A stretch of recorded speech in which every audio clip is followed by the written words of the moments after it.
കാസർഗോഡ് ഗാർഹിക പീഡന മരണങ്ങൾ തുടർക്കഥയാകുന്നത് ആശങ്ക ഉയർത്തുന്നു. ആദൂർ പള്ളപ്പാടിയിൽ ഭർതൃവീട്ടിലെ പീഡനത്തെ തുടർന്ന് യുവ ഭർതൃമതി ജീവനൊടുക്കിയ സംഭവമാണ് ഇതിൽ ഏറ്റവും ഒടുവിലത്തേത്. പള്ളപ്പാടിയിലെ സൈനുദ്ദീന്റെ ഭാര്യ സെറീനയാണ് മരണപ്പെട്ടത്.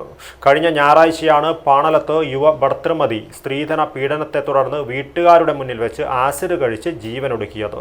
കേസിൽ ഭർത്താവിനെ ജാമ്യമില്ലാ കുറ്റം ചുമത്തി അറസ്റ്റ് ചെയ്തെങ്കിലും തുടർ നടപടി ഉണ്ടായിട്ടില്ല. ഭർതൃവീട്ടിലെ പീഡനത്തെ തുടർന്ന് കഴിഞ്ഞ ഒരാഴ്ചയ്ക്കിടെ കാസർഗോഡ് ജില്ലയിൽ 2 ജീവനുകളാണ് ഇല്ലാതായത്. ആദൂർ പള്ളപ്പാടിയിലെ സൈനുദ്ദീന്റെ ഭാര്യ സെറീനയ്ക്ക് കുട്ടികളില്ലാത്തതിന്റെ പേരിലാണ് പീഡനമേൽക്കേണ്ടി വന്നതെങ്കിൽ പാണലത്തെ 24 വയസ്സുകാരി ഫാത്തിമത്ത് സുഫൈദയെ സ്ത്രീധനത്തിന്റെ പേരിലാണ് നിരന്തരം ശാരീരികമായും മാനസികമായും പീഡിപ്പിച്ചത്. ഭർത്താവിനോടൊപ്പം താമസിക്കുന്ന സെറീനയെ പള്ളപ്പാടിയിലെ വീടിനോട് ചേർന്നുള്ള ഷെഡിലാണ് കെട്ടിത്തൂങ്ങിയ നിലയിൽ കണ്ടെത്തിയത്. ഉടൻ തന്നെ ആശുപത്രിയിലെത്തിച്ചുവെങ്കിലും ജീവൻ രക്ഷിക്കുവാൻ സാധിച്ചില്ല. കുട്ടികൾ ഉണ്ടാകാത്തതിന്റെ പേരിൽ ഭർതൃവീട്ടുകാർ സെറീനയെ മാനസികമായും ശാരീരികമായും നിരന്തരം ഉപദ്രവിച്ചിരുന്നതായി യുവതിയുടെ കുടുംബം ആദൂർ പോലീസിൽ നൽകിയ പരാതിയിൽ പറയുന്നു. മരണത്തിൽ ദുരൂഹത ആരോപിച്ച് പുത്തൂർ സ്വദേശിയും സെറീനയുടെ സഹോദരനുമായ അബ്ദുൽ റഹ്മാനാണ് പോലീസിൽ പരാതി നൽകിയത്. മെയ് 29-ന് 4ാം വിവാഹ വാർഷികാഘോഷം നടക്കുവാനിരിക്കെയാണ് സെറീന ജീവനൊടുക്കിയത്. ആദൂർ പോലീസ് അസ്വാഭാവിക മരണത്തിന് കേസെടുത്തിട്ടുണ്ടെങ്കിലും ആരെയും അറസ്റ്റ് ചെയ്തിട്ടില്ല.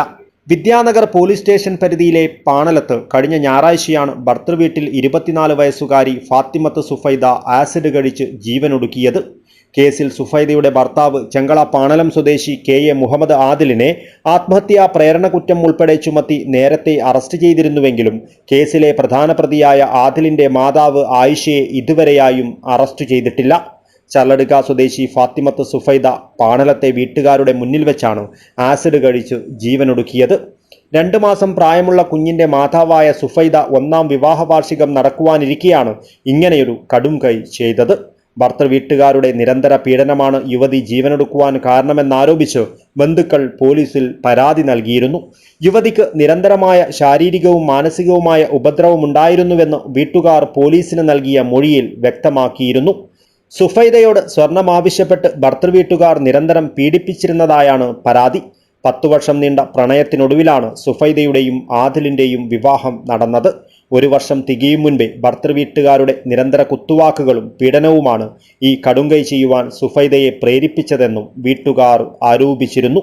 ആത്മഹത്യ ഒന്നിനും പരിഹാരമല്ലെന്ന് ആവർത്തിച്ച് വ്യക്തമാക്കുമ്പോഴും ജില്ലയിൽ ഗാർഹിക പീഡന മരണങ്ങൾ തുടർക്കഥയാകുന്നത് കടുത്ത ആശങ്കയ്ക്കാണ് ഇടയാക്കുന്നത്. News bureau, Kasaragod. ആഘോഷങ്ങൾ വലുതോ ചെറുതോ ആകട്ടെ, അതിന് സ്വർണ്ണ തിളക്കമേകാൻ ഗോൾഡ് കിങ് ഉണ്ട്. Gold king, the trust with quality. Main junction, Uppala.